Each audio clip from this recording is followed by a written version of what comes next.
네, 본격적으로 좀 이야기를 시작하도록 하겠습니다.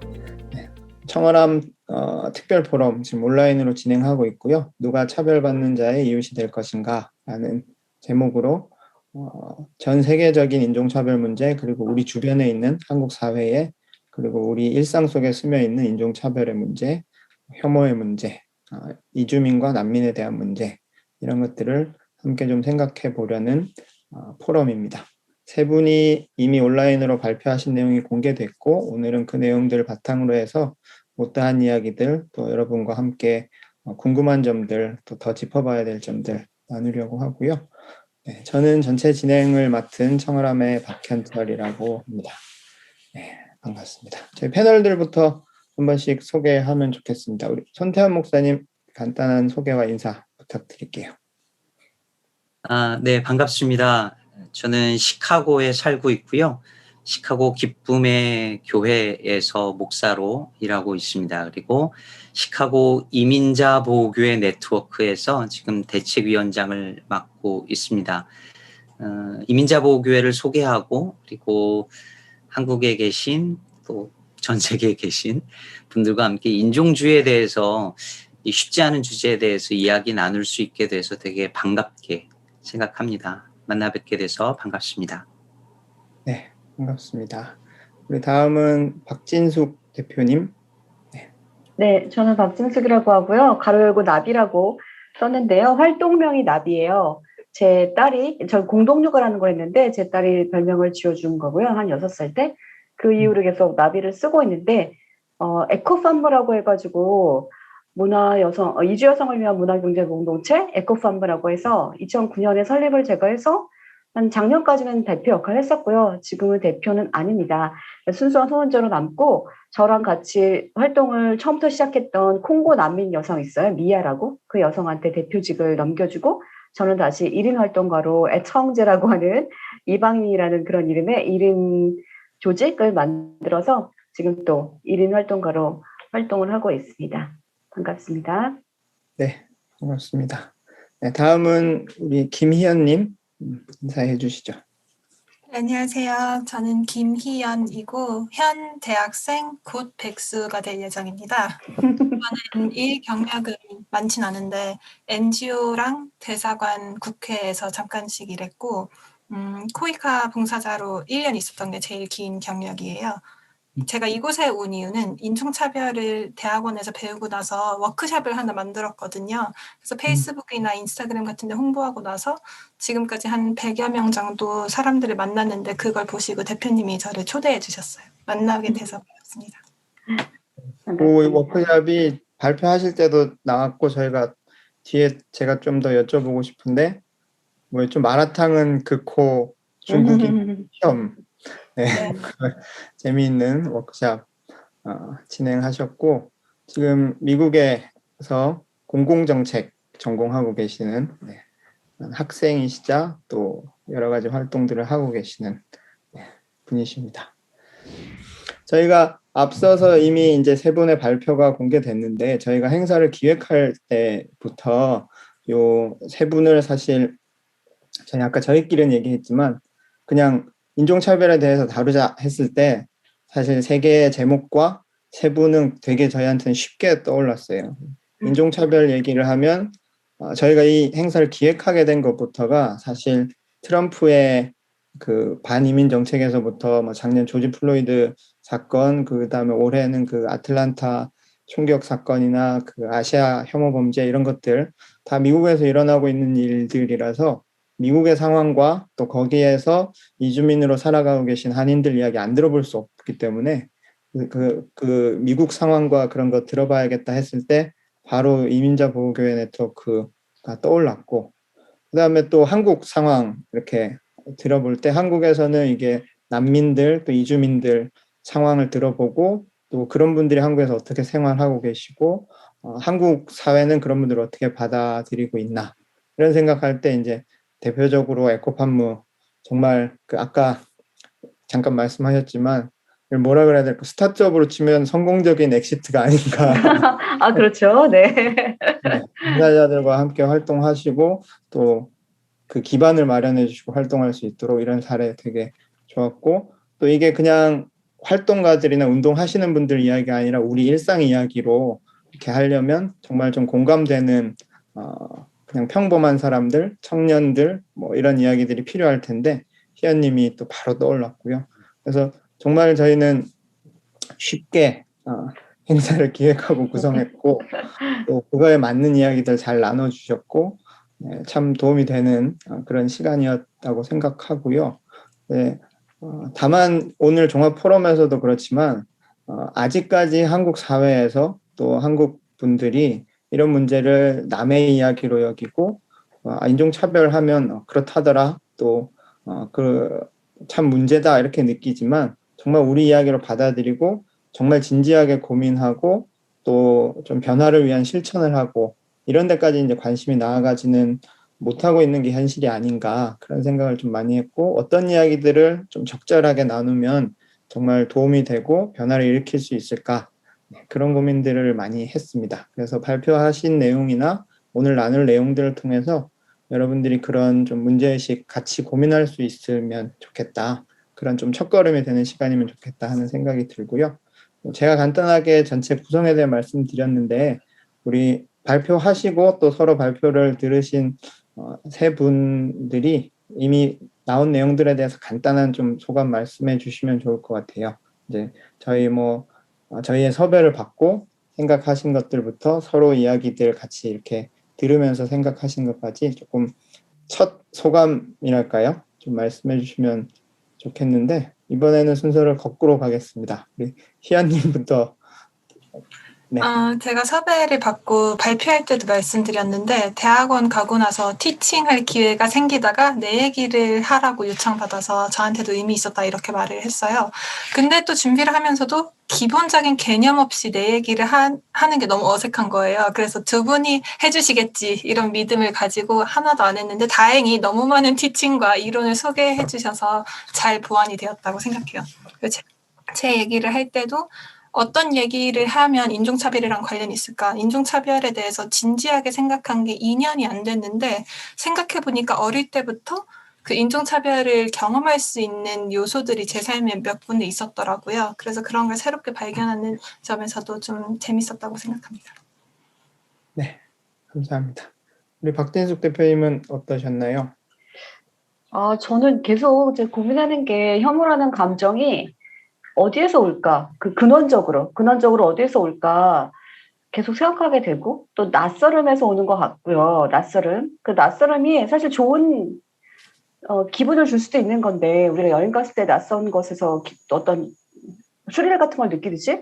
근데 이 낯선 것을 싫어한다는 거는, 겁내한다는 거는 우리가 좀, 우리 안에 여유가 없달까? 그런 느낌이에요.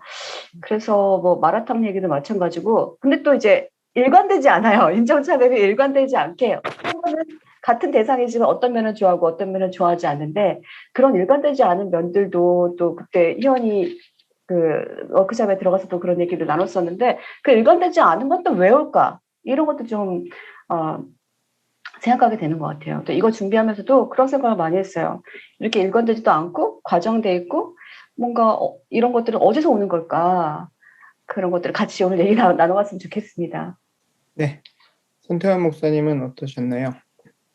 네, 사실 인종주의 관련해서 이야기를 한다는 것이 한국에 있는 분들에게 얼마나 이렇게 설득력 있게 다가갈까, 피부에 와 닿을까 이런 고민들을 좀 많이 한 시간이었고요. 그럼에도 불구하고 두 분은 그 현장의 이야기 또는 자기가 직접 경험한 이야기를 들려줘서 그게 되게 좋았어요. 우리 김희연님 같은 경우 내가 왜 인종주의에 대해서 관심을 갖게 되었나 하는 부분들을 본인의 이야기로 사실은 인종주의를 이야기할 때 그게 가장 중요하다고 생각하거든요. 내가 경험한 그 이야기를 들려주셔서 감사했고 박진수 대표님도 마찬가지로 특별히 제가 한국에 있는 사람들도 이주민이다라는 부분에서 사실은 생각을 못했거든요. 왜냐하면 여기 살면서 미국인들에게 당신들도 이민자들이다라는 이야기를 많이 하면서 막상 한국에 있는 사람들도 그럴 것이라는 생각을 못 했었는데 그 이야기를 들을 수 있어서 너무 좋았고 패널 구성의 첫 번째 순위였다라는 말을 제가 일단은 믿어보고 있는데요. 잘하신 것 같습니다. 박진숙 대표님 말씀에서 한국인들도 다 이주민이다, 다 이사 경험이나 이주 경험들이 다 있지 않냐 하셨을 때 저도 거기서 되게 인상적이었던 게 저도 지방에서 서울로 대학 오고 그다음에 지역 감정 같은 것들 있잖아요. 그런 것들 생각해 보면 사실 이 인종 차별이나 이런 인종 문제가 사실 한국 사회에도 한국인들 사이에도 여전히 존재하고 있다. 이런 것들 이렇게 깨닫는 시간들이더라고요. 그런 경험들, 희연님 나눠주신 경험들에서도 그렇고 우리 경험을 잘 돌아보기만 해도 이 문제를 좀 달리 보고 정말 우리 문제로 진지하게 받아들일 수 있는 여지들이 있다는 것들 우리가 좀 생각하면 좋겠다는 생각이 들고요. 저희가 막 준비한 질문들이 사실 오늘 전체 시간 한 90분에서 뭐 길면 2시간 정도 예정하고 있는데 사실 할 이야기들 또 더 여쭤볼 이야기들이 굉장히 많기는 한데 일단 손태환 목사님께 미국 상황을 조금 더 먼저 들었으면 좋겠는데 조지 플로이드 사건에서 경찰관에 대한 살해한 경찰관에 대한 유죄 판결이 최근에 났죠. 그리고 손태환 목사님 발표에서도 뭐 미국 이주민들 상황을 많이 말씀해 주시기는 했는데 이제 트럼프 이후 바이든 정부가 들어서고 뭐 좀 체감상 변화가 있는지 또 조지 플로이드 사건이나 뭐 블랙 리브스 매터스 사건 시위 후에 조금 달라지거나 나아지고 있는 상황은 어떤지 있는지 그런 것도 사실 좀 궁금하더라고요. 그래서 이제 심각한 상황은 있는데 지금 더 심각한지 아니면 조금 나아지고 있는지 그런 것도 좀 듣고 싶습니다. 어떠신가요? 체감상. 일단 지난 트럼프 4년은 거의 이민 사회 또는 이제 이민 옹호 단체들 같은 경우에는 거의 재난 수준이었거든요. 정말 쉽지 않은 4년이었어요. 그리고 지금 바이든 정부 들어서서는 일단 어떤 약간 희망 이런 것들은 보고 있는데 그걸 체감하는 것은 미국에서 자기가 어디에 사느냐에 따라 조금씩 다르긴 합니다. 워낙 땅이 넓고 주마다 다르거든요. 그런데 일단 예를 들어서 뉴욕 같은 경우 이 아시안 혐오 범죄 이런 것들이 많이 일어나는 곳이에요. 그렇다는 얘기는 뭐냐면 바이든 정부 이렇게 트럼프 정부에서 바이든 정부로 넘어서는 과정에서 지금 일어나고 있는 아시안 혐오 범죄를 가장 직접적으로 체감하고 있는 곳이에요.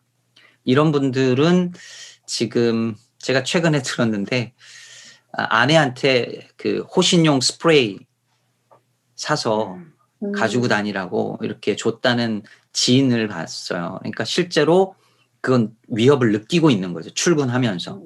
네. 그렇지만 이제 그러지 않은 주에 사는 분들은 조금 덜 느끼실 수는 있는데 저희가 최근에 이민자 보교 네트워크에서 인종 혐오 대응 매뉴얼을 만들어서 지역사회, 한인사회에 배포를 했어요. 그런데 이 한인분들이 받고 굉장히 관심을 보이더라고요.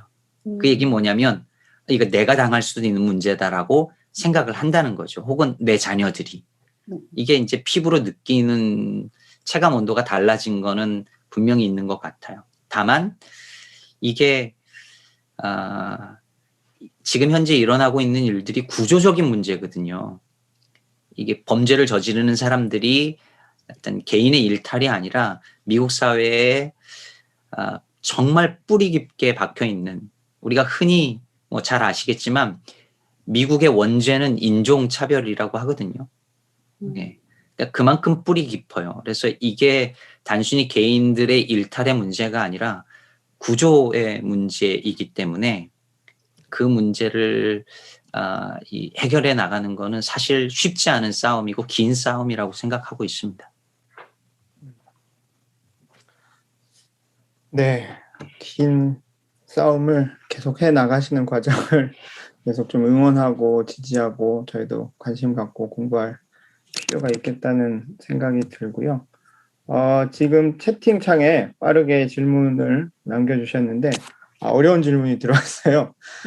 김경아님께서 장덕현 선생님이 쓰신 세계 시민 수업 혐오와 인권이라는 책에 보니까 인종이라는 말이 과학적 근거가 없는 가짜로 존재하는 개념 17세기, 20세기 초까지 유럽 학자들이 만든 그런 사이비 과학이다라는 문장이 있었다고 하는데 이제 저희가 인종차별이라는 이야기를 할 때 인종이란 도대체 무엇인가 이렇게 먼저 다루어야 하지 않을까 이런 부분에 대해서 조금 설명해 주실 수 있겠냐라고 여쭤보셨어요. 근데 이제 이 부분에 대해서 이제 제가 기획한 입장에서 먼저 말씀드리면 맞는 말씀이시고 관련된 책들이나 연구들 그리고 또 뭐 그런 강의들도 있는 걸로 제가 알고 있는데 이제 저희 이 포럼에서는 사실 이 부분이 조금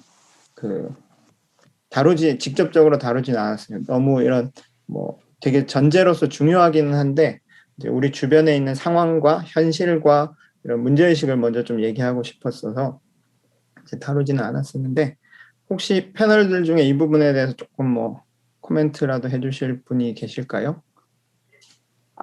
저 인종이란 개념을 안 쓰는 것이 좋다는 그런 학문 쪽에서도 그렇고요. 왜냐면은 말씀하신 대로 허구의 개념이에요, 말하자면. 그죠? 세 개로만 나누잖아요. 이게 말이 안 되죠. 화이트, 옐로우, 블랙으로만 나누는 게 말이 안 되잖아요. 그러니까 딱 봐도 옐로우와 블랙 사이에 엄청 많은 스펙트럼이 있고 또 옐로우와 화이트 사이도 엄청 많은 스펙트럼이 존재하잖아요. 그래서 이 인종으로 세 개를 나눈 것 자체가 말이 안 되는 거잖아요, 일단. 아주 쉽게 생각해서. 그래서 요즘은 대체 개념으로 에스닉 그룹이라고 대체해서 많이 쓰는 걸로 알고 있어요. 민족 개념을 더 쓰자는 거죠. 민족은 어쨌든 어떤 기원이 있는 거잖아요. 그래서 에스닉 그룹 혹은 에스니시티 뭐 이렇게 해가지고 그런 걸 대체해서 쓰려고 하는데 사실 말로 이렇게 뱉을 때는 그게 잘 안 되니까 또 어떤 분은 최근에 민족이란 개념조차도 좀 허구성이 많다고 또 얘기해요. 그러니까 뭐 아직 대체할 만한 게 많진 않은데요. 마땅히 없는데요.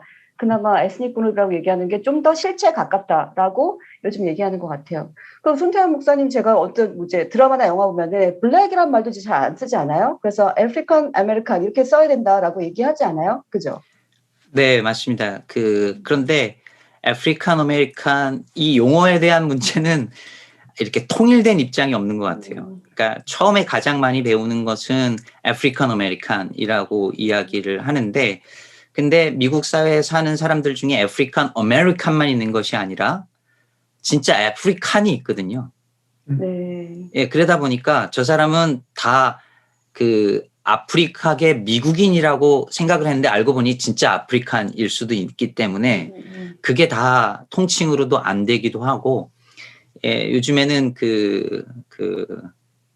이제 블랙이라는 말도 안 쓰려고 하는 경향도 있고요. 그런데 일반 사회에서는 그냥 이걸 구분하기가 어렵다 보니까 쓰고는 있습니다.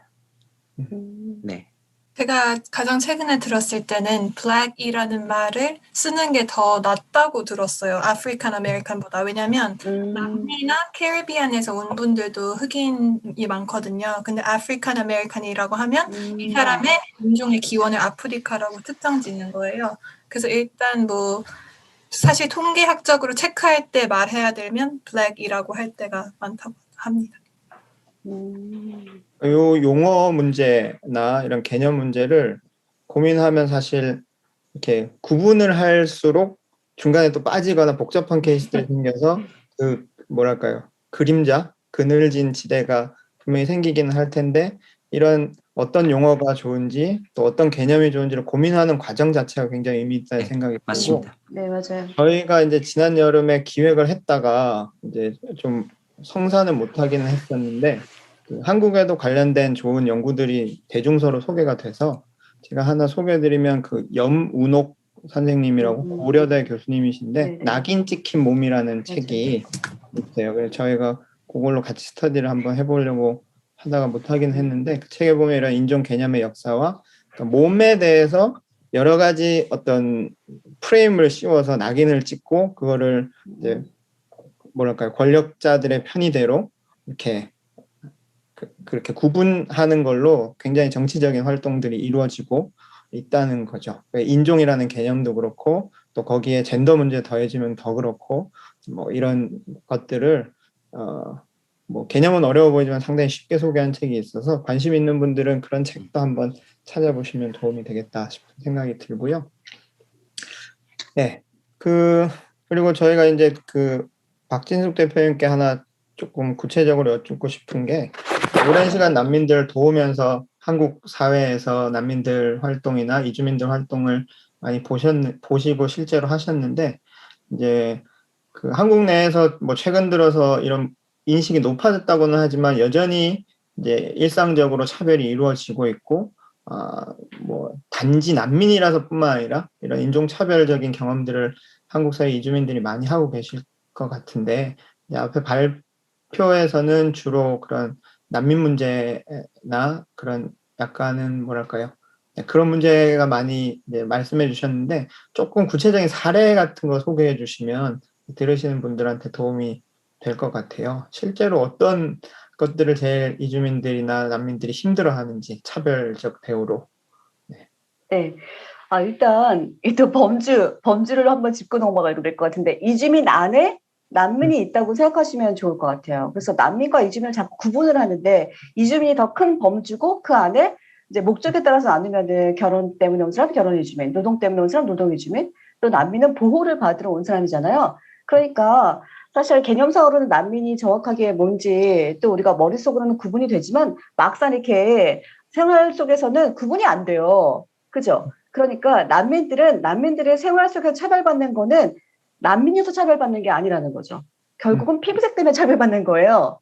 그죠? 한국은 피부색이 더 어두울수록 차별이 더 심해지는 경향을 볼 수 있는데요. 옛날에 피비티스첩인가 거기서도 한국 사람이 좀 이제 다크하게 이렇게 화장을 하고서는 식당에 갔더니 못 들어오게 하는 거예요.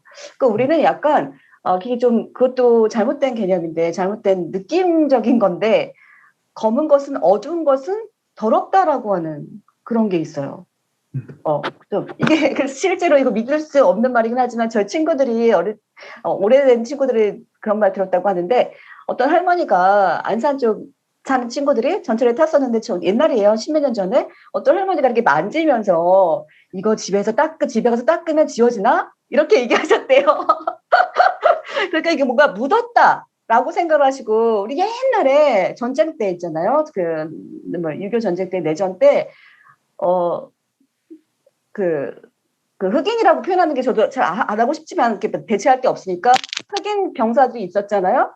토인이라고 그래서 토인. 흑토자를 써가지고 토인.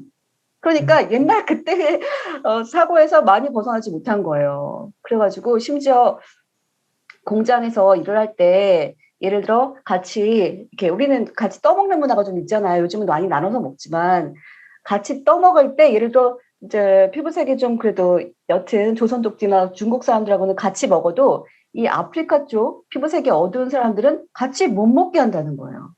이게 좀 되게 묘한 거죠. 이 같은 이주민이어도 피부색이 더 어두운 사람들은 검은 피부색 때문에, 어두운 피부색 때문에 좀 더럽다는 인식이 좀 있는 것 같아요.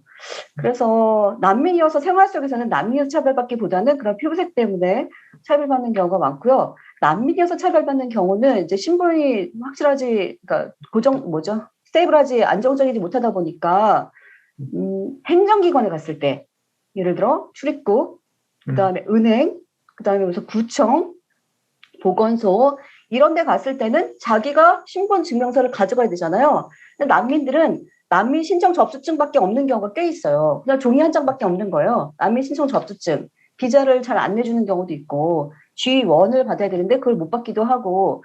그러니까 이 종이 한 장 가지고 갔을 때 행정기관에서 난민이 뭔지 몰라요. 그러니까 난민이 뭐야? 하면서 심한 경우에 이제 자기 통장 안에 들어있는 돈을 못 꺼내게 한다든지, 너는 신분이 불확실하니까 이거 네 건지 어떻게 알아? 하면서 돈을 안 꺼내준다든지, 자기 계좌에 있는 돈을 자기가 못 갚는 경우도 있대요. 그런 식으로 일상생활의 차별과 행정기관에 갔을 때, 공공기관에 갔을 때 차별이 좀 극명하게 나눠지는데, 네, 그렇게 인식이 너무 낮다 보니까 차별당하는 경우가 굉장히 많은 것 같습니다. 네, 감사합니다. 희연님께도 비슷한 질문인데 혹시 그런 청년 세대들 사이에서 이런 그 인종이나 이주민들에 대한 어떤 차별적인 분위기를 좀 느끼고 계신지 여쭤보고 싶어요. 특히 뭐 청년 세대에서 요즘 뭐 그런 차별적인 생각들, 혐오적인 생각들이 많아진다는 그런 이야기들이 있는데 그냥 일반 한국 청년들 안에 그런 인식들이 경험이 되나요? 저는 사실 이 질문을 보고 약간 놀랐어요. 왜냐, 그 막 소크라테스 때도 뭐 이집트에서도 요새 청년들은 문제다.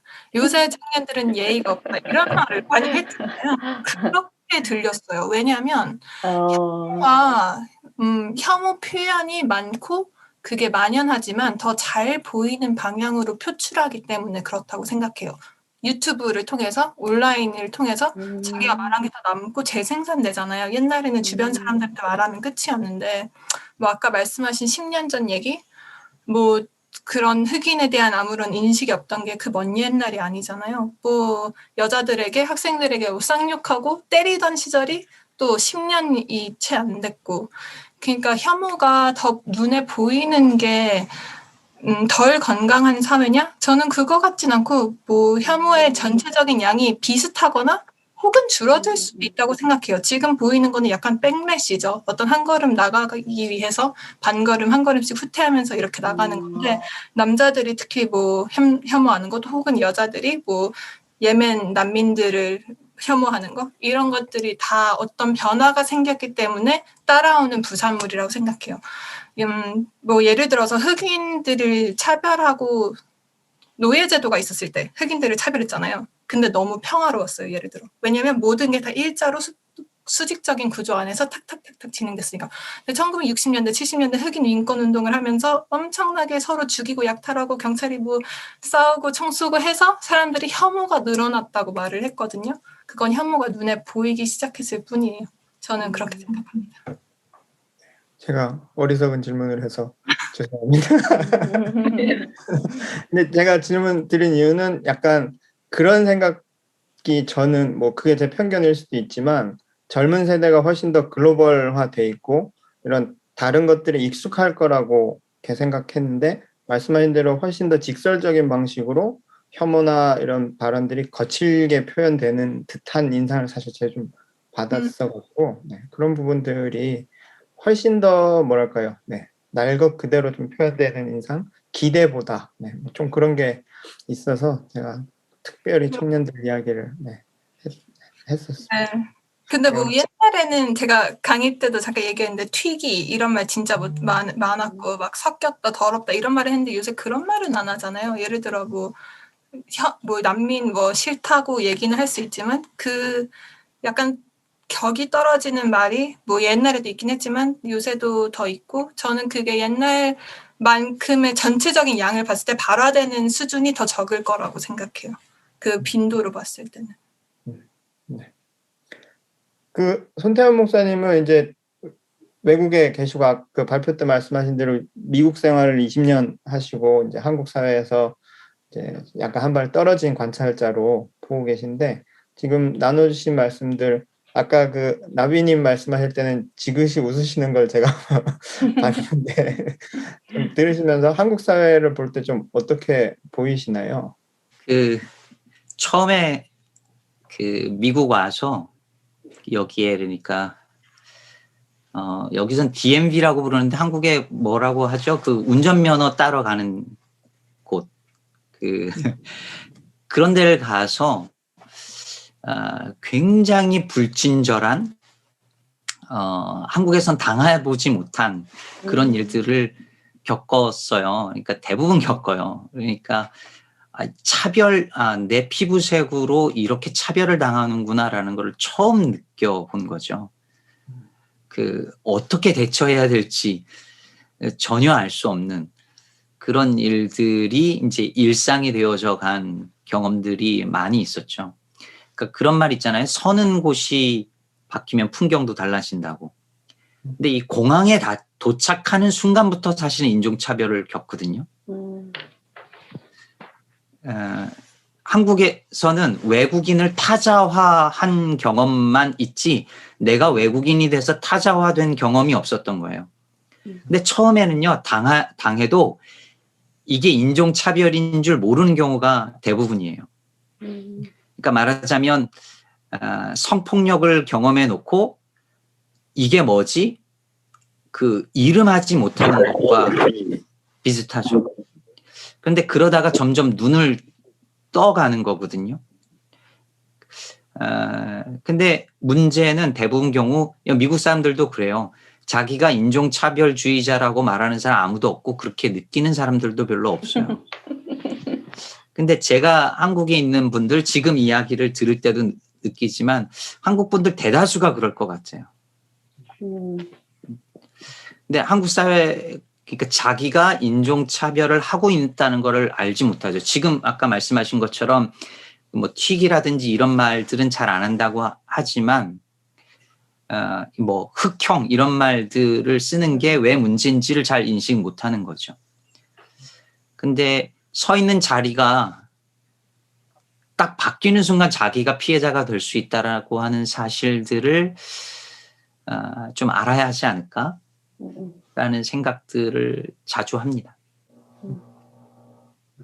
방금 말씀해 주셨지만 뭐 그 최근에 샘 오칠이 사건이나 블랙페이스 그런 사건들 한국에서 되게 크게 이슈가 됐는데 그런 것들을 보면서도 이게 차별적인 발언이고 우리 안에 그런 시선이 있다는 거 아직 이렇게 많이 깨닫지 못한 뭘 저런 걸로 뭐 이런 생각들이 만연해 있는 것 같아요.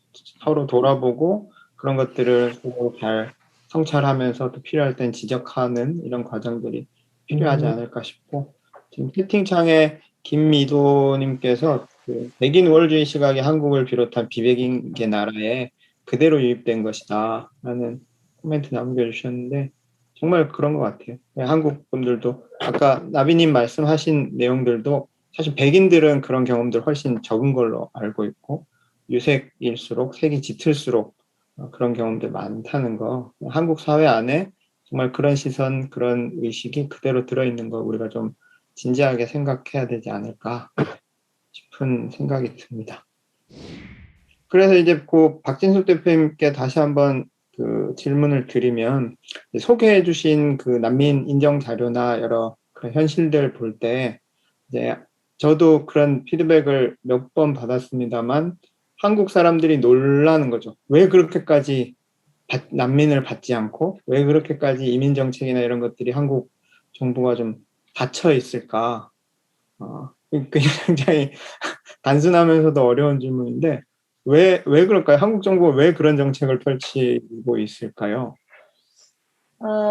조금 전에 나왔던 얘기랑 지금 연결해가지고 백인이라고 해서 차별이 없을 것이다라는 것도 편견이라고 또 하더라고요. 물론 이제 피부색이 검은 사람에 비해서는 좀 적게 받을 수도 있고 오히려 우상화하는 경우도 있긴 하지만 어쨌든 외국인으로서 굉장히 다른 어떤 특성을 갖고 있을 때 한국에서 살기 어렵다는 얘기는 다 하더라고요.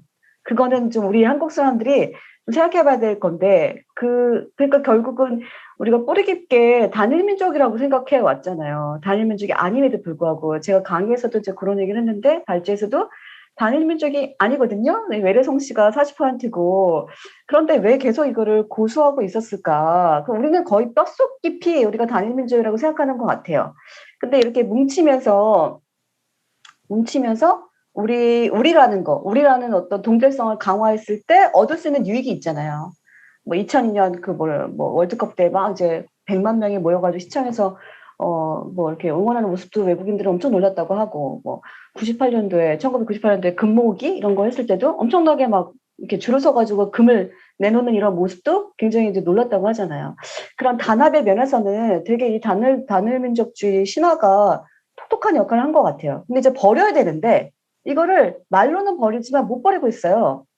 그래서 한국 사람들은 왜 이렇게 튀는 걸 싫어하고 차이 나는 걸 싫어하고 좀 배타적일까? 이 한국 사람들의 배타성이라는 거를 더 좀 들여다볼 필요가 있는데 사실 이게 원래 그렇게 타인에 대해서, 나그네에 대해서, 특히 이방인에 대해서 배타적이었던 것 같지는 않아요. 뭐 그냥 제 어렸을 때 기억에 우리 엄마 그랬거든요. 집에 누가 거지가 들어와요? 그러면은 뭘 밥을 꼭 주시는 거, 먹을 거를 주시면서 우리 집안에 들어온 사람들은 그냥 보내는 거 아니야. 우리 대문 안으로 들어온 사람은 그냥 보내는 거 아니야. 이런 말을 하셨던 기억이 나요. 그러니까 거지니까 뭐 더럽고 뭐 이제 뭐 먹으러 왔으니까 그냥 쫓아봐야 되는데 뭐라도 주셔가지고 이렇게 보냈단 말이죠. 그런 인정이 있었어요, 인정. 근데 요즘은 인정이 별로 없어요. 그 인정만 해도 없어진 거죠. 그래서 제가 이제 좀 길게 얘기했지만 그런 마인드가 쭉 밑에 깔려 있는 것 같아요. 그러니까 한국 사람들이 그런 마인드 깔려 있고 경제가 어려워지고 나도 살기 힘들다. 지금 내 거 지키기도 힘들다. 한데 그중에 가장 타인 중에 타인이고 소수자 중에 소수자인 난민은 별로 신경 쓸 여력이 없는 거죠. 그런 국민 정서가 깔려 있고 그때 왜 제주 예멘 난민 이슈 나왔을 때 여러 가지 리서치가 통계가 많았는데 한 70%는 난민 수용에 반대한다고 나왔어요. 그거를 기반으로 생각했을 때 법무부에서 난민 인정을 해줄 이유가 없죠. 국민 감정도 좋지 않으니까. 국민 감정이 만약에 반대다. 난민 수용에 찬성한 사람이 70%다. 그럼 조금 더 생각해 볼 것 같아요. 난민 인정률이 올라갈 것 같아요, 확실히. 국민들이 좀 인정해 준다고 생각을 하면 우리가 좀 해줘야 되지 않겠어? 국민 정서상? 여론 검열이라는 게 있잖아요. 근데 이미 국민들도 별로 이제 좋아하지 않으니까 해줄 이유가 없는데요. 제가 정말 이제 놀랐던 거는 판사들이 이 난민 그 소송을 담당하는 판사들은 거의 100% 난민이 아니라는 생각에서 시작한대요. 100%. 일단 아니다라는 생각에서 시작하는 거예요. 그러니까 법무부가 이걸 관장하고 있잖아요. 예를 들어 프랑스는 외교부가 관장하고 있어요. 이 이슈를, 이 업무를. 그러니까 출발점이 다른 거예요. 그러니까 프랑스는 이 난민 문제를 외교적인 문제를 보는 거고, 한국에서는 법무부가 통제의 문제를 보는 거예요. 통제. 그래서 이 출입국의 머릿속에는 딱 두 글자밖에 없는 것 같아요. 통제. 통제밖에 없는 것 같아요. 그래서 어떻게 우리 국격을 잘 수비하고 우리 국민을 좋은 말로는 보호하는 거라고 생각하는데 통제한다는 그 메커니즘 내에서 모든 게 다 이제 돌아가다 보니까 일단 난민이 아니라는 출발점에 시작하다 보니까 일단 아닌 거예요.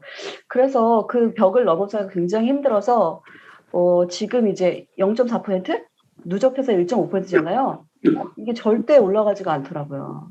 근데 국민 감정이 좀 많이 조금씩 바뀌고 소위 난민 인식 개선이 좀 되면은 그것도 바뀌어가지 않을까 하는 기대는 조금 하게 되는데 좀 쉽지 않은 것 같아요. 사람들 정서가 점점 팍팍해지고 있잖아요. 네, 우리나라는 울타리에 난민을 넣어주기에는 좀 우리 마음에 너무 여유가 없는 거죠. 네, 그런 생각 듭니다. 그렇죠. 네. 그러니까 정부의 정책도 중요하지만 시민들의 인식이나 시민들 사이에 퍼져 있는 어떤 감정들, 혐오감들 이런 것들이 사실은 정부로서는 그걸 뭐 열 이유가 없는 그런 상황이 아닌가 그렇죠. 싶어요. 네. 저희 경험에서도 그 제주 난민 사건 때 그 받아들이자는 청와대 청원을 했었거든요. 저도 참여해서 막 숫자를 보는데 막 와 하루 만에 1,000명이 늘었다. 그리고 보면 청원은 하루 만에 10만 명이 막 늘고. 네, 그때 71만 명이 반대 청원을 했잖아요. 71만 명. 어마어마한 숫자죠. 네. 국민 정서의 이런 문제, 뭐 실제로 청원의 문제 이런 거에서 정말 정부가 열 이유가 없다는 생각 정말 들고 그런 시민들의 인식 변화가 정책과 제도의 변화를 낳지 않을까. 그때랑 비교해서 지금이 전혀 나아졌을 거라는 생각이 잘 들지 않아서 더 좀 마음이 답답한 그런 부분들이. 근데 하나 좋은 거 있었어요. 하나 좋은 거. 이제 난민이 있어요? 이건 안 물어봐요. 한국에도 난민이 있어요? 이건 안 물어봐요. 이제 한국에도 난민이 있다는 거는 확실히 알게 됐어요. 그건 좀 좋은 면이에요. 말씀하신 대로 한국 사회의 이주민이나 다른 그런 이게 할수록 어려워지네요. 인종, 다른 에스닉 그룹 그런 것들이 다양하게 존재한다는 것들을 국민들이 점점 이렇게 발견해 나가고 그런 인식 변화에 맞춰서 정책들도 이렇게 세워지고 이렇게 할 텐데 네, 오랫동안 한국 사회에 한국 사회도 이제 다문화 정책, 다문화 이런 이야기들이 나온 지가 이제 짧지는 않은데 한국 사회의 그런 정책들은 이제 소위 용광로 정책, 다 한국화시키는. 그래서 결혼 이주민들도 정말 참한 며느리가 되는 거. TV에서 막 고부 갈등을 막 극복하고 이런 것들을 보여주면서 한국 사회에 들어온 사람들은 다 한국화시키는 그런 정책이 이제 메인이 되는 것 같아요. 이민자들한테, 이주자들한테 이런 한국적인 거 강조하고 다 녹아들어라, 한국화되어라 하는 것이 오히려 이런 차별을 악화시킬 수도 있다. 이런 지적들도 있는 것 같은데, 뭐 이런 부분에 좀 얘기해 보면 좋을 것 같아요. 미국이나 또 다른 사례들, 해외 사례들이나 또 한국에서도 그런 정책이 생기는 문제들 이런 것들을 좀 얘기해 보면 좋을 것 같은데, 손태현 목사님, 미국 상황은 좀 어떨까요? 정책적으로? 제 정책에 관련된 부분은 혹시 희연님이 공부하시면서 더 잘 아시지 않을까 싶고요. 일단 사실 한 20년 아직 다 안 됐지만 20년 전쯤에 미국 왔을 때도 그 용광로 멜팅팟이라고 해서 그런 분위기가 강했어요. 그러다가 이제 점점 개선돼서 요즘에는 그 샐러드 볼이라고 하죠. 예, 그래서 샐러드에 다 자기가 원하는 거 다 있고 각자 고유의 맛을 느낄 수 있게끔 한 접시에. 그게 이제 요즘 미국에서는 그런 분위기로 바뀌어가고 있고요. 캐나다 같은 경우는 제가 알기로 모자이크, 하나의 모자이크에 다양한 것들이 있는. 그래서 그런 아이디어를 가지고 정책들을 바꾸어 나가려고 하는 것으로 알고 있습니다. 그런데 이제 현실화되어지는 데는 시간차가 분명히 존재하는 것 같아요. 예를 들면 제 아이들을 학교에 갔을 때 유치원 뭐 초등학교 막 이렇게 갔을 때 Chinese New Year, 그러니까 설날이죠, 우리나라. 우리 같은 날이에요, 설날. 우리의 설날인데 미국에서는 그냥 Chinese New Year라고 부르거든요. 근데 우리 입장에서는 이게 왜 Chinese New Year야? 근데 학교에서 연락이 와요. 오늘 Chinese New Year니까 뭐 빨간색 캐릭터나 이런 걸 하고 오라고. 그러니까 무슨 말이냐면 다 Chinese예요. 그래서 우리 이제 보통 한국 엄마 아빠들은 그냥 넘어가죠. 근데 안 되겠더라고. 그래서 선생님한테 항의를 했어요. 우리는 우리만의 설날이 있고 우리만의 고유한 이 설날을 셀레브레이트 하는 문화가 있다. 그렇게 보냈어요. 그랬더니 선생님이 바로 사과 이메일이 와요. 정말 미안하다. 나는 몰랐다.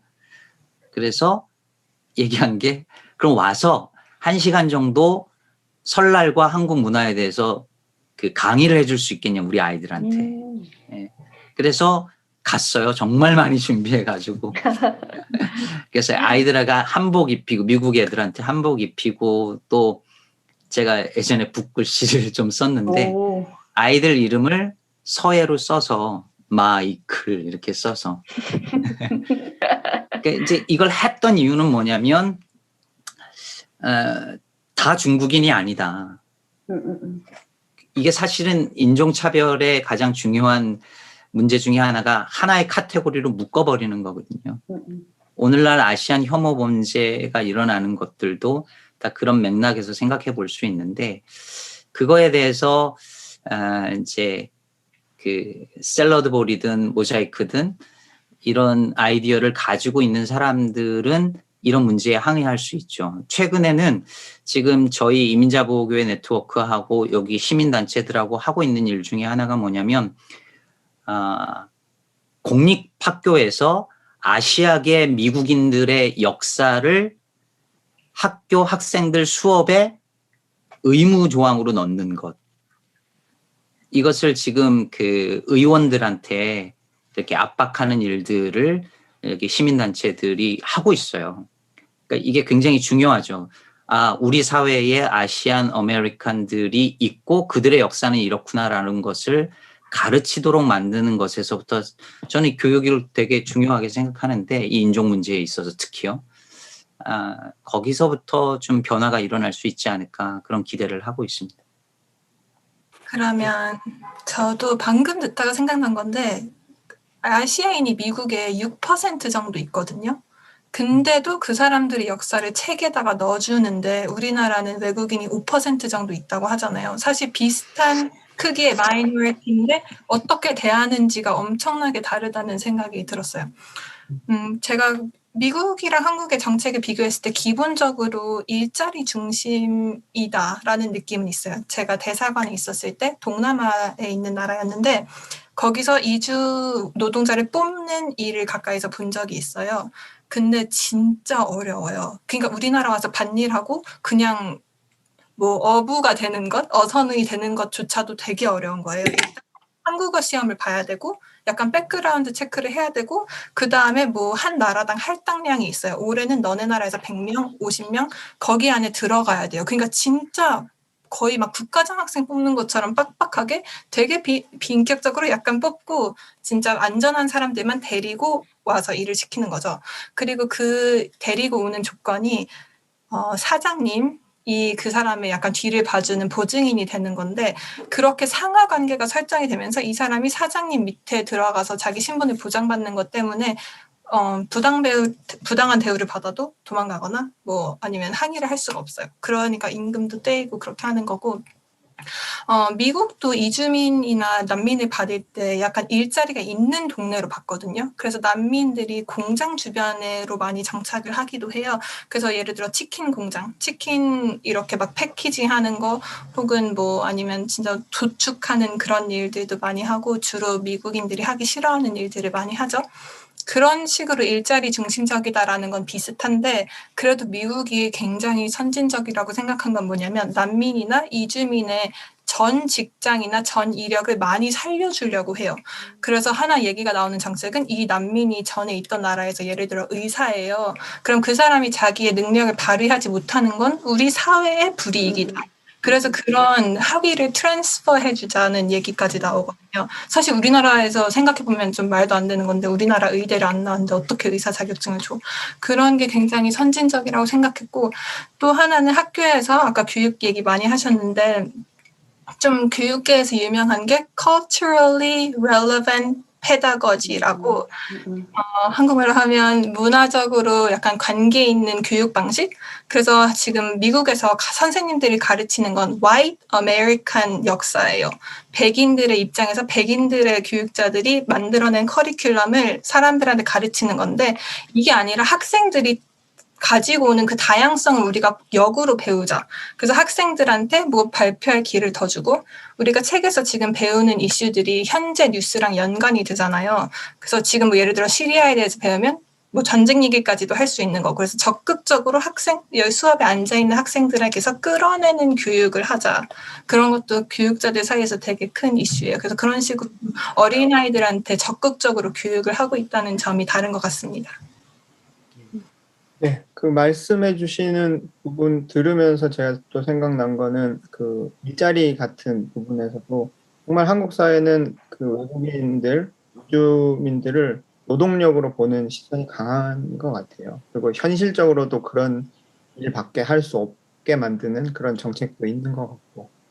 지금 유튜브 그 채팅창에 김미도님이 남겨주신 코멘트 중에서 정치적으로 역사적으로 이런 내셔널리즘 문제를 지적해 주셨어요. 경제나 여러 부분들이 어려울 때 나라의 응집력이나 단결력이라는 이름으로 그런 내셔널리즘이 나타나고 그런 혐오와 차별들이 강화되는 면이 있다. 생계가 위협받을 수 있다는 생각이 들게 되면 객관적인 시각 갖는 게 어렵고 미국에서도 지금 트럼프 추종하는 사람들이 대부분 이민자들에게 일자리를 뺏겼다고 생각하는 백인 노동자들.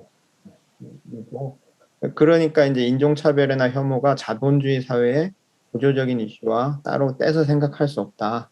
한번 코멘트 남겨주셨는데 굉장히 중요한 지적이시라고 생각이 되고 한국 사회에서도 특히 그런 노동력, 값싼 노동력으로만 보고 그런 뭐라고 해야 될까요? 힘들고 어려운 일, 이런 일들을 이주민들이 해야 한다라고 생각하는 그런 인식들도 이런 맥락에서 맞닿아 있는 게 아닐까. 오히려 제가 TV에서 그런 이주 노동자 그런 프로그램 그 소개하는 방송들 보면 뭐랄까요?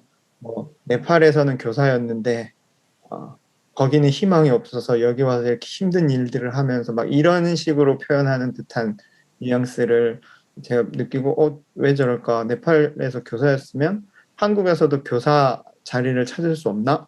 막 이런 생각도 좀 하고 그랬는데 그런 부분에 우리 사회의 인식이나 정책적인 부분들이 보완될 필요가 분명히 있다는 그런 생각이 좀 듭니다. 이 부분에 대해서 혹시 조금 더 코멘트 하실 부분이 있으실까요? 지금 좀 전에 희연님 얘기한 것 중에서 이주민들의 전 이력, 그 전에 무슨 공부를 했고 무슨 일을 했었는지를 쳐준다는 거, 감안해 준다는 거, 그거 굉장히 좋은 거예요, 진짜. 그게 이주민들뿐만 아니라 그 사회에도 이주민들이 거주하는 그 거주국에도 굉장히 손실을 줄이는 거죠, 오히려. 근데 우리는 특히 피부색이 이제 더 검어질수록 특히 아프리카 사람들은 못 배웠을 거라는 생각이 강해요. 뭐 아프리카 사람 대학 나왔겠어? 생각 안 해요. 근데 재밌는 이제 에피소드를 이제 얘기하자면은 제 친구들 콩고 남인 친구들 죄다 대학 나왔어요. 저도 심지어 제가 그분들 한글 가르칠 때 2007년도, 2008년도에 대학 나왔을 거라고 생각을 못한 거예요. 그래가지고 제가 이제 그림 교실을 했었는데 그림 그리는 거 치유 면에서 그림 그리는 걸 했었는데 제가 막 정글을 그려보라고 막 이제 밀림을 그려보라고 아프리카면 밀림 생각나잖아요. 그랬더니 우리 수도 출신이야. 우리 캐피탈에서 왔어. 말하자면 서울 출신인 거예요. 서울 출신인데 말하자면 저기 시골 골짜기를 그려봐라 이렇게 얘기한 거죠. 근데 우리도 인터넷 찾아가지고 그려야 돼. 이렇게 얘기하더라고요. 그러니까 아프리카에 무슨 도시가 있고 무슨 대학이 있고 무슨 뭐 이제 햄버거 가게가 있고 생각을 안 하는 거예요. 그래서 우리가 그만큼 너무 나쁜 말로 하면 무지하죠. 되게 무지해. 근데 무지한데 그 무지함에서 벗어나려고 노력하기보다는 그 무지한 상태를 유지하면서 그걸 바로 그냥 혐오로 가버리는 무시 내지는 혐오로 가버리는 그래서 더 쉽거든요. 에너지가 덜 들거든요. 막 알아가려고 하는 것보다는 그냥 무시하고 혐오로 가버리는 게 더 쉽기 때문에 에너지가 덜 들기 때문에 그러는 것 같은데 제가 좀 좋은 사례로 봤던 거는 네덜란드 갔더니 난민 지원 기관인데 한 벽 가득히 파일이 쫙 꽂혀 있는 거예요. 그래서 저거 뭐예요? 이렇게 물어봤더니 난민 한 명 한 명의 그 프로파일이라고 해야 되나요? 그 사람이 뭐 공부했고 무슨 일 했었고 뭘 좋아하고 이거를 다 일일이 한 사람 한 사람씩 파일을 만들어 놨더라고요. 그래서 그거에 맞춰서 취업 지원을 이렇게 했더니 취업 연계를 했더니 그 사람도 이직률이 떨어지고 그 사회도 네덜란드 사회도 좋아하더라는 거예요. 결국 이제 희연님이 얘기했던 것처럼 이게 윈윈 전략이 돼야 되는데 그냥 이게 무시하면서 그냥 뭐 공장으로 보내는 거 아주 낮은 그런 질 낮은 노동력으로만 보는 거 이거는 양측에 다 좋지 않다는 거죠. 네. 네. 지금 전체적으로 저희가 인식 전환, 자꾸 저도 이제 용어를 계속 신경을 써야 하는 그런 이주민이나, 이주민들에 대해서 정말 한국 사람들이 인식도 전환하고 좀 더 많이 알아야 되고 발견해야 되고 우리 안에 있는 차별적인 시선들, 우리 안에 있는 그런 단순한 혐오감들 잘 성찰해야 한다는 생각이 계속 좀 들고 있고요. 희연님 아까 말씀하셨는데 마라탕은 극호, 중국인은 극혐. 그 워크숍 내용을 조금 소개해 주시면 좋을 것 같아요. 어떤 내용들을 다루고 또 그 안에서 어떤 이야기들이 나왔는지 소개해 주시면 좋겠습니다. 네. 일단 제가 대학원을 다니면서 갑자기 마음에 뜨거운 열정이 솟아오르면서 인종차별 문제에 싸워야겠다 이런 생각이 들면서 제가 공부한 걸 막 정리하기 시작했어요. 그리고 이거를 알려야겠다. 전 또 많이 알리는 걸 좋아하는 스타일의 사람이어가지고 막 워크샵으로 1시간 반짜리를 만들어서 저희 가족이나 친구들, 교회 친구들에게 베타 테스트를 강제로 해보고 그 사람들 의지와 상관없이 그다음 교회 친구들 그다음에 저를 불러주는 대로 많이 다녔어요. 근데 제가 거기서 깨달은 거는 사람들이 인종차별을 잘 이해해요. 잘 모른다고 하지만 그 차별받은 거 소수자의 경험이 있다는 거를 살짝 비틀면 되거든요. 예를 들어서 저는 여자니까 페미니즘을 공부하면서 배웠던 모든 것들을 인종으로 치환하니까 다 이해가 되는 거예요. 차별의 양상이 비슷하거든요. 모든 차별은. 그러니까 장애가 있거나 혹은 가난하게 자랐거나 그런 아픔의 기억이 있는 사람들이 모두 다 이렇게 공감할 수 있는 주제라는 걸 더더더 확실하게 깨달았어요. 제 워크숍은 처음에는 미국 얘기를 반 정도 해요. 정치, 사회, 경제, 문화, 뭐 교육, 그 다음에 한국 사회를 얘기하고 결론적으로는 제가 강의에서도 얘기했지만 인종차별주의, 레이시즘, 뭐 섹시즘 다 사람이 만든 거기 때문에 사람이 없을 수 있다. 이런 얘기를 하고 제 모임에 와주신 모든 분들에게 인종차별을 같이 나가서 싸워달라고 요청하고 끝나거든요. 그래서 이거를 하게 된 또 다른 계기는 약간 제 자신에 대한 부끄러움 그런 거였어요. 인종차별 시스템에서 제가 편안하게 있었다는 걸 깨달으면서 나보다 더 불편한 사람들이 있다는 거에 책임감을 느꼈고, 사실 지금 이 토론회를 저희가 하는 것도 아틀란타 슈팅이 컸을 거라고 생각해요. 그 전까지 한국 사람들은 흑인들이 죽는 거에 무관심했잖아요. 그래서 저는 이게 우리의 원죄다? 약간 무관심하고 그걸 지켜만 보고 있었다. 그리고 조지 플로이드가 죽을 때 제가 이것도 강의 때 얘기했는데 옆에 몽족 경찰이 하나 있어요. 죽이는 내내 지켜보고 있거든요. 그래서 저게 아시안이다. 자기 목에 칼이 안 들어오니까 가만히 있고 방관하는 거잖아요. 그래서 방관자들을 위한 교육이 필요하다. 이런 것도 깨달았고, 사실 공격이 나한테 오기 전까지는 그게 와닿지 않은데, 지금 이미 왔죠. 근데 그 사건이 있기 전부터 나한테 오지 않더라도 다른 사람을 향하는 그런 혐오라도 우리가 막아줄 수 있는 방패가 될 수 있지 않을까 그런 생각을 했습니다. 참석자들 반응은 좀 어떤가요? 간증 같은 거 참석자들 반응 일단 진짜 저 깜짝 놀랐어요. 너무 좋았고, 근데 그건 제가 대학생들을 많이 만났기 때문에 그런 것 같아요. 반응이 좋은 연령대의 사람들이었고 근데 너무 어리고 막 귀여운 친구들도 많았는데, 제가 중국인은 극혐이라고 한 이유는 제 또래 대학생들은 중국인들을 캠퍼스에서 많이 봐요. 그래서 남인 차별다 흑인 차별 안 만나봤거든요. 중국인은 다 만나봤고, 내가 정말 뼈저리게 느낄 수 있는 인종이 중국인이기 때문에 그렇게 한 거예요. 주로 학교에서 중국인들을 만나면서 한국 학생들 중에 이런 얘기 안 하는 사람 없을 거예요. 중국인 막 시끄러워. 그다음에 팀플 하잖아요. 그럼 약간 열심히 참여 안 해. 그리고 뺀질된다. 이렇게 생각하는 사람들 많아요. 그래서 그런 얘기도 중간에 하고, 그렇기 때문에 니네가 마라탕을 막 좋아하면서 중국인들을 욕할 수 없다. 사람들에게 가장 이렇게 크리티컬하게 다가갈 수 있는 그 문구라고 생각해서 했는데, 그거에 반응이 많이 오긴 하더라고요. 아, 중국인 나 솔직히 차별했다. 막 이렇게 간증하면서 나 진짜 그랬는데, 팀플에 교수님이 4명씩 짝을 지어주면 중국인 걸리면 싫은 거예요, 벌써. 얼굴에 막 완전 표정에서 드러나고 진짜 싫어. 저도 막 그렇게 느꼈었던 적이 있는 것 같아요. 왜냐하면 일단 뭐 말이 덜 통하는 분도 있을 수도 있고, 약간 일하는 스타일이 한국 애들하고 다르고. 근데 그렇다고 한국 학생들이 그들이 이렇게 완전하게 참여할 수 있는 기회를 성숙하게 줬냐? 그건 또 아니거든요. 일단 이렇게 만남 자체에서부터 기죽어 있는데 어떻게 그 사람들이 막 참여를 완전하게 할 수 있겠어요? 그래서 그렇게 자기가 주변에서 느낄 수 있는 차별을 인종차별이라고 했고, 인종차별이 피부색이 검은 사람을 차별하는 게 아니라 다른 나라 사람을 차별하는 거다. 우리나라에서는 일본인 차별, 중국인 차별 그렇게 얘기하니까 좀 사람들이 더 인종차별에 대한 이해가 넓어졌다고 이야기를 해줬어요. 네, 정말 흥미로운 프로그램이에요. 지금 들으시는 분들 중에서도 궁금해하시는 분들 많을 텐데 연락 주세요. 초대하면 되는 거죠? 네. 네, 각종 교회 청년부 동아리 모임, 네, 친구들 모임 네. 초대해서 네, 좋은 시간들 가지시면 좋겠고, 뭐 희연님뿐만 아니라 우리 나비님도 이런 강의나 옥샵 많이 진행하실 수 있을 거고, 뭐 손태환 목사님도 온라인으로 다 하실 수 있을 거라고 생각합니다. 사실 지금 제가 이런 얘기 드리는 것도 저희한테도 가끔 이렇게 한번 행사하고 나면 교회에서 뭐 하고 싶은데 어떻게 할 수 있냐 이런 연락들 오거든요. 네, 저희 지금 발표하시는 분들 다 연락하시면 여러 프로그램들 진행할 수 있을 거다라는. 마침 제가 다음 주에 랜선 세미나를 해요. 그 우리 안의 괴물은 어디에서 오는가라고 해가지고 희연이도 잘 아는 사람인데 김종대 씨라고 미국에서 난민 청소년들 멘토링하고 하는 김종대 씨라고 있어요.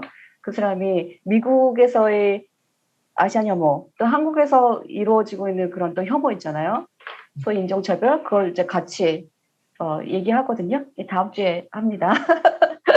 예, 저희 이민자보호교회 네트워크에서도 김종대 대표하고 같이 네네. 아시는구나. 하기도 네네. 했어요. 아, 예. 예. 네, 이런 게 사실은 특히 교회 목회자분들한테는 상당히 꿀팁일 겁니다. 네. 오세요, 오세요.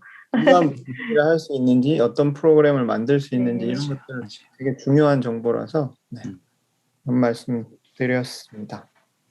이어서 뭐 우리 개인으로서도 그렇고 그냥 개인이나 뭐 일반 사회에서 우리 뭐라고 해야 될까 시민으로서도 그렇고 교회에서도 그렇고 우리가 이런 문제를 인지하고 변화를 위해서 좀 어떤 공부들을 하고 어떤 실천 뭐 어떤 프로그램들을 할 수 있을지 그런 부분들 지금 들으시는 분들한테 추가로 조금 정보를 더 나눌 수 있으면 좋을 것 같은데요. 어떠실까요? 누구든지 좀 이런 공부, 이런 프로그램을 한번 해봐라. 이런 제안을 좀 주신다면 어떨까요? 저는 이제 제주 예멘 난민 이슈를 꼭 집어서 얘기하자면은, 그때 만약에 오셨던 분들이 예멘 사람들이 크리스찬이었다면은 양상이 달랐을 거라고 생각해요. 그러니까 그때 그분들이 무슬림 사람들이었고, 제가 알기로는 예멘의 그 무슬림주의가 되게 더 극단적이라고 해요. 굉장히 더 보수적이라는 거죠. 그렇기 때문에 더 반대 양상이 나타났다고 생각해요. 그러니까 한마디로 우리가 무슬림을 너무 몰라요. 무슬림에 대해서 배운 거라고는 건축 양식, 뭐 쿠란에 나오는 몇 줄 정도밖에 아는 게 없거든요. 그래서 난민 혐오와 무슬림 혐오가 겹쳐 있는 현상, 이게 교차돼서 나타나는 현상들이 있잖아요. 그러니까 최근에 그 압두라합이라고 내 친구 압두라합을 소개합니다. 맞나요? 내 친구 압두라합을 소개합니다라는 책을 어떤 국어 교수가 썼어요. 그 책에 또 영화도 소개되어 있고 또 시리아 문화, 역사, 사회, 정치 다 소개되어 있거든요. 그 책도 한번 읽어보시면서 무슬림 친구들을 사귄다는 건 어떤 건가 이렇게 좀 알아봤으면 좋겠습니다. 네, 책 소개했어요. 아까도 잠깐 언급했지만 교육이 되게 중요하다는 생각을 많이 하는데요. 왜 이제 인종주의 하면서 이제는 이제 뭐 고전이지만 프란츠 파농의 검은 피부 하얀 가면이라는 책 보면 흑인들이 백인의 문화를 받아들이고 모방하려는 경향들을 보인다고 하는데 이게 특히 이제 조금 더 신분 상승하거나 아니면 교육받은 흑인들에게서 더 많이 나타나는 경향이다. 이런 거를 이야기하고 있는데 사실 역사를 공부해보면 우리나라도 그랬거든요. 그러니까 조선시대 때 처음 백인을 본 사람들은 지금 우리가 보는 식으로 보지 않았어요. 처음에는 미개인이라고 생각했어요. 그런데 점점 어떻게 되냐면 한국 지식인들 사이에서 백인의 시선으로 자기들을 바라보기 시작을 하는 거죠. 그래서 그 당시 독립신문을 보면 그들이 우리를 어떻게 볼까 그게 두렵다라는 표현을 해요. 여기서 말하는 그들은 백인이죠. 그러니까 백인의 시선을 내면화한 건데 그 내면화한 것이 지금 100년 이상 우리가 인종을 아니면 타자를 바라보는 데 있어서의 어떤 관점을 결정시킨 것이기 때문에 이것에 대한 교육과 내면화된 것을 없애기 위해서는 어떤 굉장히 지난한 어떤 공부들 또는 현장에서의 만남들 이런 것들이 되게 필요하다고 생각이 들고요. 저희 이민자보호교회 네트워크에서 얼마 전에 교회 인종주의를 말하다라는 포럼을 했어요. 제 강의 때도 잠깐 발표를 했는데 흑인 어떤 빈민촌에서 살고 계시는 우리 이태우 목사님 아시는 분들 많은데요.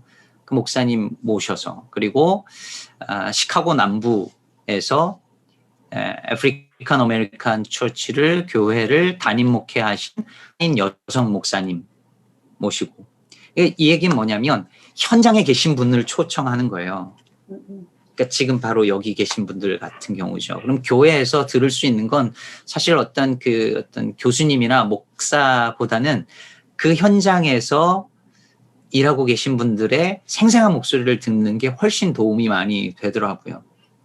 그런 프로그램들을 교회에서 많이 가지면 좋겠다 생각이 들고, 조금 길어졌는데 한 가지만 더 얘기하면, 저희 이번에 시카고에서 미얀마 돕기를 위해서 한인 교회들이 미얀마 교회하고 연합해서 기도회를 얼마 전에 했어요. 그런데 이거를 미얀마 교회 현지인들이 주도해서 해나갈 수 있도록 그렇게 했어요. 그렇게 하니까 이제 미얀마 분들 초청해서 무슨 돈 주고 이런 게 아니라 그분들이 단순히 수혜자의 입장에서가 아니라 동등한 입장에서 기도회를 이끌어 나갈 수 있도록 하면서, 그게 미얀마에 대한 인식 또 배움의 기회를 굉장히 많이 제공하는 것을 보았습니다. 저는 일단 기본적으로는 왜 공부 잘하려면 어떻게 해야 돼요? 이렇게 물어보면 저는 방법이 없다고 말하는 것처럼 무조건 자기의 노출량, 절대적인 양이 중요하다고 생각해서, 목사님이 말씀하신 것처럼 제가 강의에서도 말했듯이 가깝게 지내야 된다. 인종주의와 자기가 배우고 싶은 거를 더 많이 접하고, 더 어떻게 시작하든지 어디서 시작하든지 더 많이 들으면 들을수록 깨달음이 많을 거라고 생각을 해요. 그래도 한 가지 제가 소개해드리고 싶은 거는, 미디어를 볼 때 혹은 뭐 어떤 걸 볼 때 백인 주류가 쓰지 않은 것, 백인 주류 사람들이 나오지 않은 것을 의식적으로 소비하려고 한번 해보세요. 그게 조금 어려울 수도 있거든요. 왜냐면 많이 없으니까. 제가 최근에 테드 강의를 하나 본 게 있는데, The Danger of a Single Story. 그래서 Single Story, 단편적인 얘기의 위험성이라는 건데, 나이지리아 분이 하신 거예요. 한글 자막이 있을 것 같긴 한데 진짜 유명한 테드거든요. 그분이 어떤 말을 하시냐면, 싱글 스토리가 백인들의 스토리예요. 그래서 우리나라도 그렇고 전 세계가 백인들의 스토리만 소비하는 거예요. 이 지구에서 자기 나라 영화를 생산하는 나라들이 몇 개가 없거든요. 인도, 한국, 미국, 그리고 남미는 진짜 다 미국 영화 보고, 아프리카에서도 자국 내 문화를 소비하는 곳이 많이 없고, 그래서 그분도 나이지리아에서 자란 흑인인데 모든 소설의 주인공이 백인이어야만 한다고 생각했대요. 그리고 자기가 어릴 때 습작을 했는데, 막 나는 애플 사이다를 마시고 있어. 나는 어디서 뭐 파티를 하고 있어. 자기가 읽은 소설을 답습하는 거예요. 근데 그 사람은 애플 사이다가 뭔지도 몰랐던 거예요. 영국에서 많이 마시는 음료수거든요.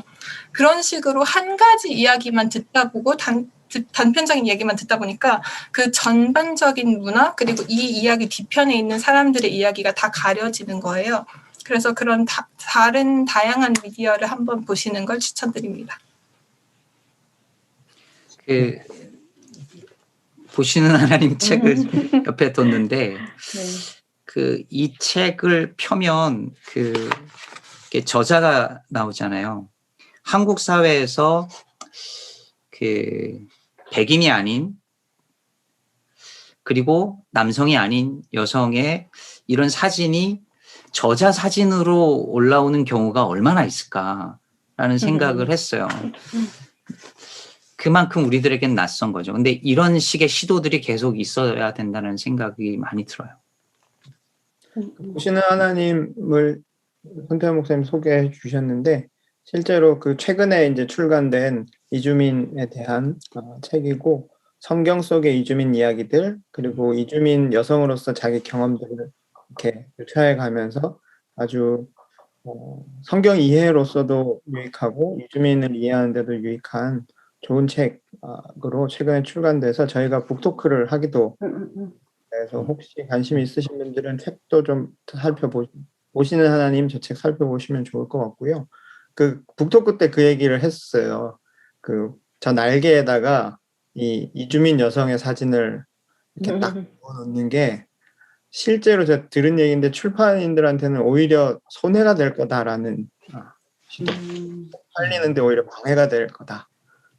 그런 여성 사진만으로도 방해가 될 거고, 그것도 이색 방해가 될 거다, 이런 시선들이 실제로 있었다는 얘기를 들었는데, 이런 시도들 되게 의미 있다고 생각하고, 또 이런 책들을 우리가 살펴보면서, 그래서 보시는 하나님, 저희 북토크 할 때 이일 변호사님이 내 친구 압둘 와합을 소개합니다, 저 책 소개를 해주셨었어요. 이런 책들 또 아까 제가 좀 언급했던 낙인 찍힌 몸 같은 책 이런 것들 좀 자료로 저희가 찾아보면서 이런 배움의 걸음을 시작했으면 좋겠고 유튜브 채팅창에 또 남겨주셨는데 일상으로의 초대 고 신해철 씨의 그 일상으로의 초대 노래 가사를 인용하시면서 내게로 와줘 내 생활 속으로 너와 같이 함께라면 모든 게 새로울 거야. 이 가사 인용하면서 우리 일상 속에서 다른 사람들 많이 만나는 거. 아까 희연님 말씀하신 거랑 같은 맥락인데 우리가 얼마나 우리 주위에 있는 이주민들, 나와 다른 사람들을 많이 만날 기회, 접촉점들을 마련하는가.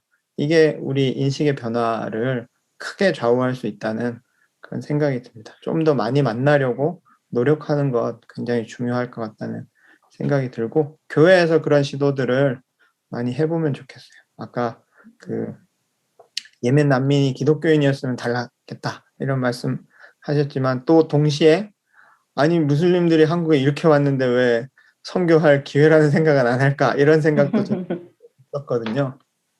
뭐 선교의 대상이든 뭐든 그런 거 구분 없이 우리가 다른 사람들 만나는 거, 외국인들 만나는 거 교회 안에서 익숙하게 할 수 있어야 선교도 가능하다는 거를 우리가 좀 기억할 필요가 있을 것 같고요.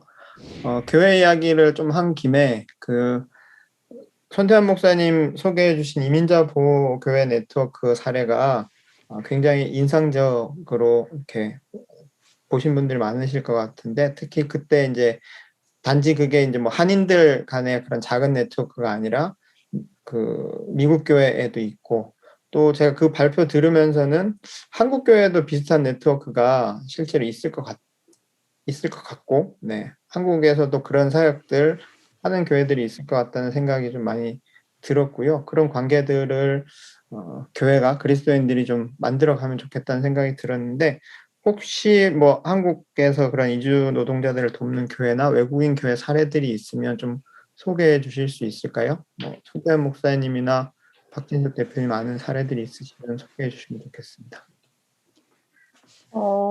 네, 제가 먼저 얘기할까요? 네.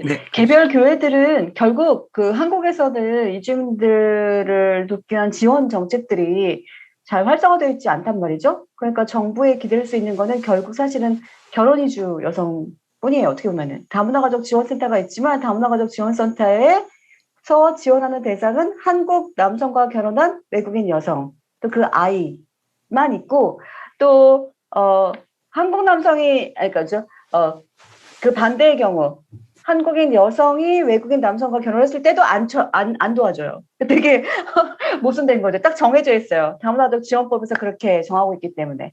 그래서 결국은 그 결혼 이주 여성이 아닌 이주민들은 도움받을 데가 없어요. 체계적으로 지원받을 데가 없는데 결국 그런 사람들을 시민사회에서 도울 때 교회 아니면 절이에요. 결국 불교계 아니면 기독교계가 사실은 많이 도와줘요. 그래가지고 근데 제가 좀 아쉬운 거는 개별 교회 단위로만 되어 있고 이게 어떤 네트워크가 있진 않아요.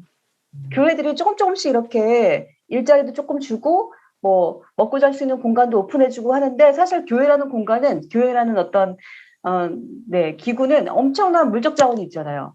공간도 있고 사람도 있고 돈도 있고 근데 이걸 조금만 진짜 이주민들한테 쓰면 할 일이 엄청 많은데요. 일단 관심이 없기도 하지만 서로 너무 몰라요. 그래서 이제 이주민과 같이 일하는 교회들이 이제 모델링이 돼가지고 다른 교회들이 이렇게 전파를 좀 했으면 좋겠는데 제가 최근에 이제 난민아동 장학기금을 만들었거든요. 그 난민아동 장학기금을 어떤 아주 작은 교회, 전체 교인이 30명밖에 안 되는 교회가 같이 하게 됐어요. 그 교회는 저희를 항상 크리스마스 때 불러주거든요. 저희한테 아예 그냥 그 예배 과정을 전부 다 맡겨요. 그래서 그 교회에서 같이 하게 됐는데 오히려 큰 교회들은 별 관심 없지 않나. 작은 교회 차원에서 관심이 많아요. 그래서 손태환 목사님께서 하시는 그런 활동들을 어떻게 교회 간의 네트워크를 통해서 이주민들을 체계적으로 지원할 수 있는지 그거 좀 노하우를 전수를 좀 받으면 좋겠네요. 노하우라고 할 건 없는데요. 저희는 이 네트워크가 일단 이민자 보호교회가 뭔지에 대한 그 강의를 안 들으신 분들에게 간단히 설명하면 이민자 보호교회는 서류미비의 상태에 놓여져 있는 이민자가 추방 위기에 놓였을 때에 마지막으로 선택할 수 있는 피난처로 교회를 선택을 하고, 교회는 그들에게 교회를 피난처로 제공하면서 말하자면 숙박을 제공을 해주는, 그게 이제 가장 기본적인 아이디어예요. 그런데 이 아이디어가 가장 기본적이지만 전체적으로 좀 큰 개념으로는 이 땅에 있는 서류미비자들을 비롯한 이민자들을 보호하기 위한 그런 교회들의 네트워크죠. 근데 이게 사실은 교회들만 네트워크가 있는 것이 아니라 교회들이 법률가들, 변호사님들, 그리고 시민단체들하고 같이 활동을 합니다. 그래서 목회자, 변호사, 그리고 시민단체 대표들이 매주 모여서 저희가 그 TF 미팅을 해요. 그 거의 매주 모인 것이 지금 5년째 매주 모여서 하고 있어요. 저는 변호사님들, 시민단체 분들 너무 대단하시거든요. 이게 정말 바쁜 분들이고, 변호사님들은 시간이 돈이라고 하시는 분들인데 정말 헌신하시고, 근데 이 시너지가 어마어마합니다. 지금 말씀하신 것처럼 교회는 그런 물질적인 어떤 이 공간의 어떤 리소스들이 많이 있는데 활용을 전혀 안 하고 있는 거죠. 그리고 가끔 그런 얘기해요. 불법 이민자 들어와서 보호해준 불법 아니냐고 얘기하는데, 미국 사회는 그 부분에 있어서는 이 종교기관에 함부로 이민경찰이 침투해서 들어가는 게 어렵습니다. 그러니까 민감지역이라고 해서 3곳이 있어요. 학교, 병원, 교회. 그러니까 들어가서 체포할 수는 있지만 그러면 전국적으로 문제가 일어나니까 가능하면 하지 않도록 하는 거죠. 그걸 이용하는 거예요. 그래서 우리가 그들을 돕는 일들을 하고 있는데, 이것을 그 개교회 차원에서 하는 것을 벗어나서 지금 한인교회만 주로 동부 중심으로 하는데요. 한인교회만 한 120교회가 저희 이민자 부교회 네트워크에 들어와져 있습니다. 예, 그러면 만약에 어느 이민자가 추방 위기에 놓였다 그러면 120교회가 탄원서를 같이 써서 제출을 하는 식으로 하는 거죠. 예. 그렇게 만들어지기까지가 쉽지 않았지만 사실은 그 위기가 기회가 된다고 트럼프 정부 들어서면서 갑자기 압박이 커지자 교회들이 우리 뭔가는 해야 되겠다라는 위기의식이 있었을 때 그때 딱 만들어졌어요.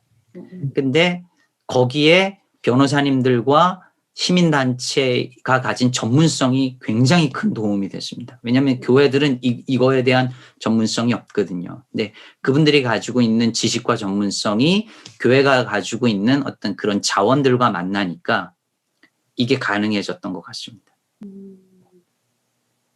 요즘 궁금한 거는, 그러니까 선교의 기회이긴 해요. 맞아요. 선교의 기회이긴 한데, 선교를 너무 다이렉트로 가버리면은 이 강요가 될 수 있고, 그래요. 그래서 이제 그런 선교 측면과 연결을 아예 안 시키시는지, 어떻게 네. 좀 그것도 접근을 하시는지. 아예 안 합니다. 예, 네. 예. 그것을 하는 순간부터는 벌써 벽이 생겨버리잖아요. 그러니까 그것은 우리가 이걸 하는 것 자체가 선교라고 생각하지 않으면 할 수 없는 일이라고 생각합니다. 정말 좋은 사례고 모델이라고 생각하고, 들으시고 관심 있으신 분들이 이민자 보호교회 네트워크 관심 많이 가지시면 좋을 것 같고, 또 아까 말씀하신 대로 박진숙 대표님 말씀하신 대로 한국 교회들도 조금 이런 문제를 개교회의 어떤 사업, 선교 프로그램이나 구제 사업으로 접근할 것이 아니라 정말 교회가 네트워크를 이루고 또 전문가들과 네트워크를 이루어서 네, 이런 사업들, 이런 활동들을 해 나갈 필요가 있다, 그런 생각이 많이 듭니다. 물론 하는 사례들이 있을 텐데 저희도 좀 더 열심히 찾고 소개하고 연결하는 그런 작업들이 우리 모두에게 필요하리라는 생각이 듭니다. 저희가 뭐 긴 시간 계속 이야기를 나누고 있는데요. 이제 조금 슬슬 정리를 하면 좋을 것 같습니다. 저희가 인종 문제, 이주민 문제, 정책, 인식 여러 가지 이야기들을 해왔는데 결국에는 저희가 이런 문제에 관심을 갖게 되는 것이 뭐 이런 사회를 살아가는 시민으로서도 있지만 기독교 신앙인으로서 또 우리 삶의 어떤 큰 지향 그리고 우리 삶의 어떤 태도를 우리가 성찰해보는 그런 시간이라고 저는 이제 생각하고 있는데요. 오늘 말씀 나눠주시고 하신 분들도 다 이제 기독교인으로서 이 문제에 대해서 함께 고민하는 기독교인들에게 뭐 혹은 한국의 모든 시민들에게 좀 꼭 전하고 싶은 말씀 한 말씀씩 해주시면 어떨까 싶습니다. 네. 어떠실까요? 누구부터 해주실까요? 이현님부터. 저부터요. 제가 제 발제에서도 얘기했는데 말하고 행동하는 거, 저는 그게 진짜 중요하다고 생각해요. 제가 좀 표현형인 사람이라 그게 저한테 쉬워서 이렇게 얘기하는 거긴 한데 그런 게 되게 어려운 사람들도 있을 거라고 생각해요. 그래서 제가 하나 예시 든 거는 어떤 농담을 할 때 웃지 않는 거? 그 정도는 할 수 있잖아요. 사람들이 다 막 흑형 어쩌고저쩌고 하면서 깔깔깔 할 때 정색하고 앉아있는 거 큰 용기거든요. 근데 그런 용기들이 모여서 사람들의 인식을 바꾸고 대화의 주제를 바꾸고 또 그런 게 진짜 더 나아가서 국민들의 인식 여론이라는 걸 잘 포장하면 정책 변화까지도 이루어지는 것이기 때문에 그런 움직임이 저는 의미가 있다고 생각하고 또 제가 인종차별뿐만이 아니라 사회 이슈들을 공부하고 하면서 느낀 건데 계란으로 바위치기라고 하잖아요. 계란으로 바위치는 거니까 뭐 포기하라는 말로 많이들 하시는데 저는 계란으로 바위치는 행위가 의미 있다고 생각해요. 바위가 깨지든 말든. 왜냐면 거기 묻잖아요. 흔적이 남잖아요. 그런 게 또 그 다음에 누군가에게 용기가 될 거고 또 그런 게 뭐 몇십 년 쌓이면 또 어떤 변화가 있을 수도 있는데 그래서 저도 이런 걸 하는 것 같아요. 인종차별 강의도 처음에는 진짜 너무 알리고 싶다 이런 마음으로 시작했는데 여기까지 또 불러주셔서 저한테도 뭐 기회가 됐지만 더 많은 사람들하고 이 얘기를 하게 된 거잖아요. 그러면서도 또 동시에 좀 말씀드리고 싶은 거는 인종차별 나 하나도 몰랐어. 이제 완전 공부해야겠다. 이렇게 생각 안 하셨으면 좋겠어요. 제가 아까도 말씀드렸지만 좀 약자에 대한 연대, 감수성이 있으신 분들은 금방금방 따라오고 이게 완전히 새로운 어떤 학문 분야가 아니기 때문에 내가 뭐 뒤처졌다 잘 몰랐다고 해서 막 책을 30권 읽어야 되고 이런 건 아니고 그냥 일상생활에서 약간 더 보여주는 따뜻함? 뭐 혹은 지하철 탈 때 잘 카드 못 찍는 사람들한테 가서 이렇게 설명해 주는 그런 사소한 행동일 수도 있는데 그런 행동을 하려면 약간 관찰력이 있어야 돼요. 좀 사람들한테 이렇게 내 것만 보지 말고 사람들을 약간 스캔하고 그렇게 하면서 작은 것들을 하면 좀 변화가 되지 않을까. 그리고 그렇게 작은 것부터 부담 없이 시작하시라고 저는 말씀드리고 싶습니다. 네, 제가 그러면 저는 두 가지만 기억하면 될 것 같은데 역지사지와 인지상정이에요. 역지사지와 인지상정. 역지사지는 그냥 입장을 바꿔서 생각하라는 거잖아요. 내가 남을 차별하고 혐오하면은 그 차별과 혐오가 나에게 부메랑에 대해서 돌아올 수도 있다는 거. 그 사람의 입장에서 생각해 보라는 거. 그 다음에 인지상정은 오죽하면 그랬을까. 그 사람이 갖고 있는 사정을 좀 이해해 보려고 노력해 보는 거예요. 그럼 이해 못할 일이 없거든요, 사실. 이해 못할 일이 없어요. 그래서 내가 싫어하기 전에 조금 생각해보고 내가 싫어할 이유가 마땅히 없으면 싫어하지 않는 거. 이것도 좋은 출발일 것 같습니다. 네, 그 질문이 기독교인들에게 하고 싶은 말이라고 하셔서 그 코멘트만 하겠습니다. 제가 예전에 미국에 와서 다니던 교회에 교인들을 대상으로 설문조사를 한 적이 있어요. 예수님의 이미지 3개를 보여줬어요. 하나는 우리가 제일 잘 흔히 보는 그 백인 예수님 있잖아요. 그 워너 셀먼의 Head of Christ라고 하는 작품인데 그거하고 그다음에 김기창 화백의 갓슨 예수하고 그다음에 그 민중 예수 예전에 판화로 했던 홍성담 화백의 그 그림을 보여주고 어느 예수가 내가 생각하는 예수와 제일 잘 하모나이즈 되는가 어울리는가 했더니 예상대로 다 거의 대부분이 백인 예수였어요. 저는 예수님이 누군가에 대한 우리의 이해가 우리가 타자를 보는데 영향을 준다고 생각하거든요.